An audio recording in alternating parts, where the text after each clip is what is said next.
Hi, Therese. Hi. You have achieved so much in the past few years. What's next for Therese? Any new projects? Right now po, hindi ko po masasagot hanggat wala po akong go signal. So, sa mga managers ko po, doon po sa States. Pero, I have a new song. Actually po, marami na po akong na-record na bagong kanta ngayon. Pero syempre, naghahanap po kami ng second single na talagang pwedeng ipagtapat sa mga international songs like, you know, songs of Rihanna, Katy Perry. So, yun po yung talagang pinagkakabisihan po namin. And, hindi ko pa po alam kung saan ako dadalhin ng Diyos. Lahat po ng ibigay niya in His own time. Kaya po, ganyan din po ang advice ko po sa mga nangangarap po na tulad ko. Darating din sa inyo po kung pagsisikapan niyo po at matibay po yung loob niyo. At talagang magtiwala lang po kayo sa may kapal. Nung nagsisimula po akong kumantahan, sabi ko, Mami, ang hirap na mabuti ng mga pangarap ko. She used to tell me, darating din yun. Huwag ka lang mawalan ng pag-asa.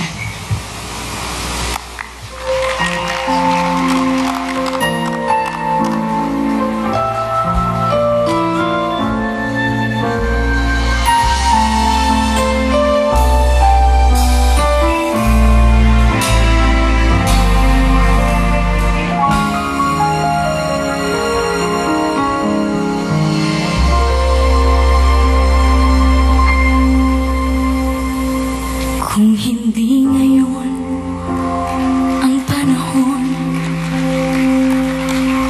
na para sa'yo, huwag maiinip dahil ganyan ang buhay sa mundo. Huwag mawawalan ng pag-asa.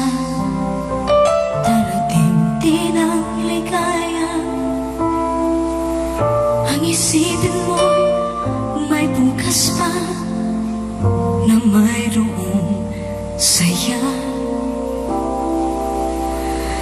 Kabigo ay hindi hadlang upang tumakas ka.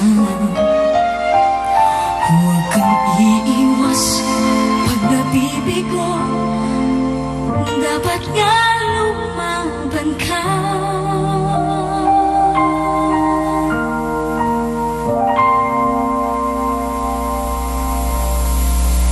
Ang kailangan mo'y tibay na loob kung mayroong pagsubok man. Ang liwanag ay di magtatagal at muling mamamasdan. Ikot na mundo ay hindi laging bighati kasawian. Ang pangarap mo ay makakamtan, basta't maghintay ka lamang.